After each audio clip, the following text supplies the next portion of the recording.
Hello students, good morning. In last lecture, we have seen some adjustment of final account. That means in which we have seen prepaid expenses, unpaid expenses and some remaining expenses. Now we are going to see. So देखो बेटा, अगर आप चाहते हो कि हमें partnership final account के out of marks मिले तो आपको एडजस्टमेंट आना मस्ट है, एज अ मैंडेटरी है. अगर आपको एडजस्टमेंट नहीं आएगी तो आप इसमें आउट ऑफ मार्क्स ला ही नहीं सकते हो. क्या होगा, आपको टर्म भी पता है कि कौन सा टर्म प्रॉफिट एंड लॉस में आएगा, कौन सा बैलेंस शीट में आएगा, कौन सा ट्रेडिंग कोड में आएगा, उतना आप लिख लोगे. लेकिन अगर आपको एडजस्टमेंट नहीं है तो आप प्रॉब्लम को पूरा कंप्लीट नहीं कर पाओगे. एज आपका नेट प्रॉफिट भी नहीं निकलेगा, ग्रॉस प्रॉफिट भी नहीं निकलेगा और बैलेंस शीट की टोटल भी नहीं जुड़ेगी. और देखा जाए, ध्यान देना, अभी जैसे आपका 80 का पैटर्न है, 80 मार्क्स का जो आपका पेपर होगा उसमें फाइनल अकाउंट जो आएगा पार्टनरशिप को 15 मार्क्स का आएगा. इससे पहले जब 100 मार्क्स का पेपर होता था तो ये फाइनल अकाउंट उस टाइम पे 20 मार्क्स का आता था. तो देखा जाए तो ये एक चैप्टर आपकी पासिंग निकाल सकता है. ठीक है, एज अ 100 आउट ऑफ 35 चाहिए, 20 आपको इंटरनल मिलते हैं और 15 आपको ये सिर्फ फाइनल अकाउंट देता है. एज अकाउंट ये स्कोरिंग सब्जेक्ट है. मैं ऐसा नहीं बोलूंगा कि आपको सिर्फ 15 मार्क्स मिले. मैं चाहता हूँ आपको 100 आउट ऑफ 100 मिले. तो ऐसे इसलिए कैसा हर एक चैप्टर में फोकस करना. ठीक है, अब देखो यहाँ पे जो नेक्स्ट जो जमा आएगा, यहाँ पे मैं लिखता हूँ इनकम रिसीवेबल्स. अब ध्यान देना, देखो कोई भी इनकम हो जो आपको रिसीव होना है वो आपकी एक प्रकार से एसेट होती है. ठीक है, अब इसमें ध्यान देना, इसमें दो तरीके आएंगे. पहले एक समझ लो, अगर आपको अनरिसीव्ड इनकम बता रहा है ₹500 एज अनरिसीव्ड कमीशन बता रहा है तो करना क्या है, हमको इसे जो दिया गया पर्टिकुलर, जैसे कमीशन बोल रहा हूँ मैं, ध्यान देना, पहले कुछ कमीशन दी हुई है प्रॉब्लम में, उसके बाद में आपको नीचे एडिशनल इन्फॉर्मेशन में दिया है अनरिसीव्ड कमीशन रुपीज एज 1000. तो इसमें देखो करना क्या है, आप इसमें क्या करोगे, एड टू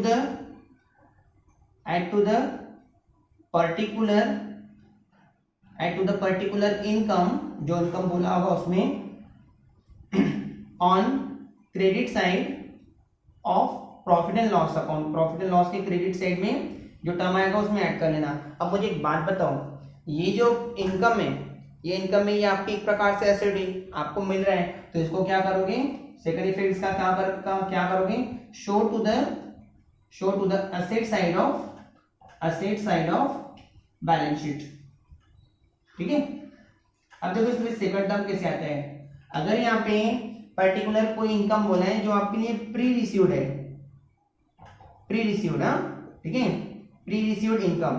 अब मुझे एक बात बताओ, देखो प्री रिसीव्ड इनकम का मतलब ये होता है, जैसे मैं से बोलूंगा कि एज अभी जैसे 2020 चालू है, 2020 चालू है, अगर आपको कोई इनकम रिसीव हो गया 2021 के लिए, मतलब एक प्रकार से देखो ध्यान दो, अगर कोई पर्सन, जैसे मैं आपको एक सिंपल एग्जांपल बोलता हूँ, आप ट्यूशन फीस पे करते हो, जो भी बच्चे यहाँ पे आते हो ट्यूशन फीस आप पे करते हो. अगर आप अगर आप पहले से ही मेरे को दे देते हो, जैसे फॉर एग्जांपल मैं से बोलूंगा कि अगले आने वाले 6 मंथ्स की फीस आपने मुझे एडवांस में पे कर ली, इसका मतलब क्या हुआ कि आने वाले टाइम में आप मुझे वो नहीं दोगे.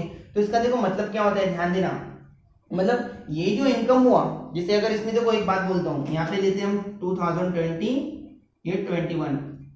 ठीक है, अगर मैं बोलता हूँ जैसे मुझे आप देते हो 1000 रुपीज, जैसे भी जो भी कोर्स हुआ आप उसका पे करते हो. उसके बाद में आपने एक काम किया, सर नेक्स्ट ईयर के जो 1000 रुपीज है ना वो भी आप अभी ले लो, मतलब जब 2021 आएगा तब आप मुझे वो नहीं दोगे. तो ध्यान देना, तो ऐसे ये मेरा करंट इनकम हुआ क्या, ये करंट ईयर का इनकम हुआ कि नहीं, ये तो नेक्स्ट ईयर का इनकम है. तो एज ए करंट ईयर का नहीं हुआ तो प्री रिसीव्ड जब आएगा ना, जब एडवांस में रिसीव करोगे ना, इसको ऐसे लिख के आएगा, एडवांस रिसीव्ड इनकम, ऐसे करके टर्म लिख के आएगा. तो इसको क्या करना, इसको लेस करना, less from the particular income on credit side of profit and loss account. ठीक है, अब देखो मुझे एक बात बताओ, 2021 की आपने मुझे पहले से फीस दे दी, इसका मतलब यहाँ पे क्या हुआ, मेरे लिए एक रिस्पॉन्सिबिलिटी हो गई, क्योंकि आपने जो मुझे फीस दी तो इसके लिए मुझे अगले साल, आने वाले साल में कुछ ना कुछ देना पड़ेगा, एज अ टीचिंग देनी पड़ेगी. तो मेरे लिए क्या होगी, वहां पे एक जिम्मेदारी होगी. तो एक बात कभी भी याद रखना, इनकम के ऊपर अगर कोई ऐसी कंडीशन जनरेट होती है तो हमारे लिए असेट नहीं होती, वो हमारे लिए लायबिलिटी होती है। तो जब प्री रिसीव्ड इनकम होगा ना तो इसको शो करना, show to the liability side, to the liability side of balance sheet. ठीक है, liability side of balance sheet. अब इसको ऐसे करोगे। उसके बाद में देखो ध्यान देना, जैसे ये एक टर्म हो गया, उसके बाद में जैसे यहाँ पे बैड डेट्स आते हैं, बैड डेट्स। अब इसमें ध्यान देना, जब आपको एग्जाम में ऐसे क्वेश्चन में ऐसे आएगा 5% आरडीडी ऑन डेप्टर्स, यहाँ पे कभी कभी ऐसे रिजर्व फॉर डाउटफुल डेट्स करके यहाँ पे आते हैं, ऐसे कोई ना कोई यहाँ पे अमाउंट दिया रहेगा। तो इसमें देखो दो चीज ध्यान रखना। सबसे पहली बात, ये adjustment as a common adjustment है, इसके ऊपर कभी कभी आपको न्यू बैड डेट्स करके दे देगा। ध्यान देना, अगर आपको परसेंट में देता है तो यहाँ पे न्यू आरडीडी होती है। क्या होती है? न्यू आरडीडी होती है, ये आपके लिए न्यू आरडीडी हो जाएगी। अगर यहाँ पे अमाउंट निकाल के दिए है तो आपके लिए वो होता है न्यू बैड डेट्स। तो दोनों ही कंडीशन में देखो क्या करोगे, ध्यान देना। कोई इसको अलग तरीके से बताता है, मतलब एक एक करके बताता है। देखो आपको दोनों चीजें समझा रहा हूँ। अगर आपको इसने बोला 5% आरडीडी ऑन डेप्टर्स, तो आपके लिए वो न्यू आरडीडी होती है। क्या होती है? न्यू आरडीडी होती है। उसके बाद में अगर आपको बैड डेट्स की एडजस्टमेंट में आपको अमाउंट निकाल के दी है as a new bad debts करके, तो हमारे लिए क्या होगा? वहां पे न्यू बैड डेट्स होगी। दोनों ही केस में क्या करोगे, अगर प्रॉब्लम में आपको बैड डेट्स पहले से दिया हुआ हो तो उसमें ऐड कर देना, add in bad debts of debit side of profit and loss account. अगर if suppose bad debts these नहीं है, इसमें से कोई भी एक टर्म दिया हो या दो टर्म दिए, तो उसमें क्या करोगे? शो कर दोगे। लिख भी सकते हो, जनरली शो कर सकते हो। Show to the debit side of profit and loss account. ठीक है। अब देखो, चाहे यहाँ पे न्यू बैड डेट्स होती है चाहे न्यू आरडीडी होती है, एज अ दोनों का रिलेशन किसके साथ में आता है? डेप्टर के साथ में आते हैं। अभी डेप्टर के साथ में आता है, मतलब आपके जो डेप्टर्स है जिसको आपने माल बेचा है, एज अ उनकी तरफ से कोई bad dates I. Bad debts मतलब क्या होता है? बैड डेट्स का मतलब क्या होता है? देखो, मैं जब बोलता हूँ मेरा एक शॉप है, मैंने एक पर्सन को 1000 रुपीज का माल एज अ गुड्स सेल किए, उसमें से सिर्फ वो मुझे 500 रुपीज दे पाया, उससे ज्यादा नहीं दे पाया। ऐसा मैं उसके पास जाऊंगा, उससे मांगूंगा, फिर भी नहीं दे रहा है, तो आखिरी में मेरे लिए क्या हो जाएगी? वो अनरिकवरेबल अमाउंट हो जाएगी। ऐसा जो अमाउंट हमें रिसीव नहीं होती है, हम उसे क्या बोलते हैं? यहाँ पे बैड डेब्ट बोलते हैं। एज अ बैड डेब्ट का फिर रिलेशन किसके साथ में आएगा? डेप्टर के साथ में आएगा। तो ये दोनों अमाउंट क्या करोगे? ध्यान देना, लेस ये तो आपको एग्जाम में दी होगी, क्वेश्चन में दिया है आपको, तो डायरेक्टली प्रॉफिट एंड लॉस के डेबिट साइड में लिख लोगे। और उसके बाद में अगर ये दोनों में से एक चीज दिए या दोनों दिए, उसको ऐड कर लोगे बैड डेट्स दिए के बैड डेट्स में। एग्जाम्पल, ये अमाउंट, ये बैड डेट्स आपको नहीं दिए, तो न्यू आरडीडी हो चाहे न्यू बैड डेट्स हो, इसको शो कर दोगे debit side of profit and loss account. And जो भी कैश हो लेस करना फ्रॉम सन्ड्री डेब्टर्स। ठीक है, sundry debtors of asset side of balance sheet of asset side. ठीक है। उसके बाद में देखो, इतना discount, reserve for discount on debtors. अब देखो बेटा, इस टर्म पे ध्यान देना, डेप्टर्स। अब इसको क्या करोगे? अभी डेप्टर्स के ऊपर दिए हैं तो डेबिट साइड में दिखा देना। क्या करोगे? इसको डेबिट साइड में दिखा दोगे। Show to the debit side of profit and loss account.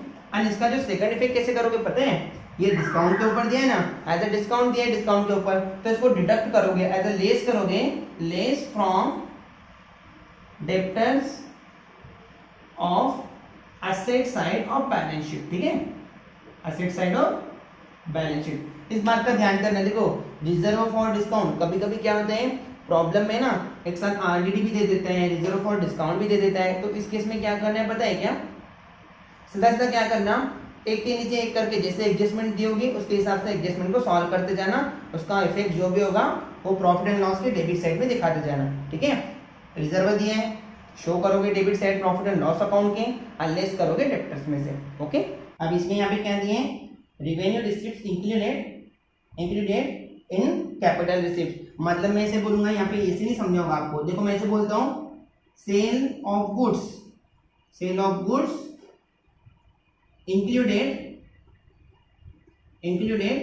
In furniture. अब देखो ध्यान देना, जैसे यहाँ पे कभी कभी ऐसे हो सकते हैं, आपने गुड्स सेल किया, फिर कैसे अब कभी किसी का ध्यान नहीं रहता है, तो ऐसा जो आपने गुड्स में से आपने जो सेल में से जो अमाउंट माइनस करनी चाहिए वो आपने क्या कर दिया, फर्नीचर में से माइनस कर दी। तो ऐसी कोई एडजस्टमेंट है ना। देखो जब मैंने ये लिखा तो आपको नहीं समझा, revenue receipts included in capital receipt, मतलब इसका एग्जांपल दिया तो कितना इजी हो गया। देखो sale of goods included in furniture. अब बेटा देखो, अब आपके लिए आपने गुड्स सेल किए, तो सबसे पहले क्या करना है, यहाँ पे ऐड करना, add to the credit, add to the sales of credit side of trading account के क्रेडिट साइड में लिखते हो ना ट्रेडिंग अकाउंट। अब आपने गलती से अपना फर्नीचर कम कर दिया है, तो उसको भी तो ऐड कर लोगे ना। अब जो अमाउंट दी होगी, add to the furniture of asset side of balance sheet. ठीक है, अब उसके बाद में देखो लास्ट आज की एडजस्टमेंट इसमें ये होगी, कमीशन टू द पार्टनर। अब देखो कोई भी पार्टनर को कमीशन दिया है, अब कमीशन जनरली आपको ऐसे बोल सकता है कि ऑन ग्रॉस प्रॉफिट पे निकालो, तो ऐसा वो तो एग्जांपल में समझेगा, लेकिन एक बात दिमाग में रखना, देखो कमीशन टू पार्टनर दिया हो ना, उसमें आपको एक ही बात करनी है। इसमें देखो सबसे पहले आपने यहाँ पे क्या करना, ध्यान देना। देखो ये इसकी एग्जांपल नीचे बता रहा हूँ। देखो कमीशन टू पार्टनर बोला हो ना, तो इसको शो करना, show to the debit side of profit and loss account के डेबिट साइड में इसको दिखा दिया। उसके बाद में देखो क्या करोगे, शो करने के बाद में ये जो, अगर आपको एग्जाम में एज ए क्वेश्चन में अगर आपको करंट अकाउंट दिया हो, दोनों कंडीशन बता रहा हूं, अगर आपको करंट अकाउंट दिया है तो करंट अकाउंट की क्रेडिट साइड में, एज ए क्रेडिट साइड में इसको शो करना। If current account is given, then क्या करोगे, show to the credit side of current account and if suppose अगर करंट अकाउंट नहीं दिया है तो add to the capital of partner के कैपिटल में इसको ऐड कर देना। ठीक है, देखो एक एक एडजस्टमेंट को ध्यान से देखना, क्योंकि एडजस्टमेंट ये बेस है प्रॉब्लम का। एक बात मैं डबल कहता हूं, यहाँ पे देखो मैंने फाइनल अकाउंट लिखा है, ये जो एडजस्टमेंट है ना, ये आप कोई भी फाइनल अकाउंट सॉल्व करोगे, चाहे वो कोऑपरेटिव सोसाइटीज का हो या फार्म अकाउंट का हो, उसके बाद में चाहे प्रोप्राइटरी कंसर्न का हो या पार्टनरशिप फाइनल अकाउंट का हो, ये एडजस्टमेंट सब में सेम होती है। एडजस्टमेंट को अच्छे से देखो, अगर कुछ नहीं समझता है, कोई एडजस्टमेंट में डिफिकल्टी है, तो आप कमेंट करके पूछ सकते हो या व्हाट्सएप पे भी मैसेज डाल सकते हो। ओके, ठीक है, ये कंप्लीट हुआ। Thank you.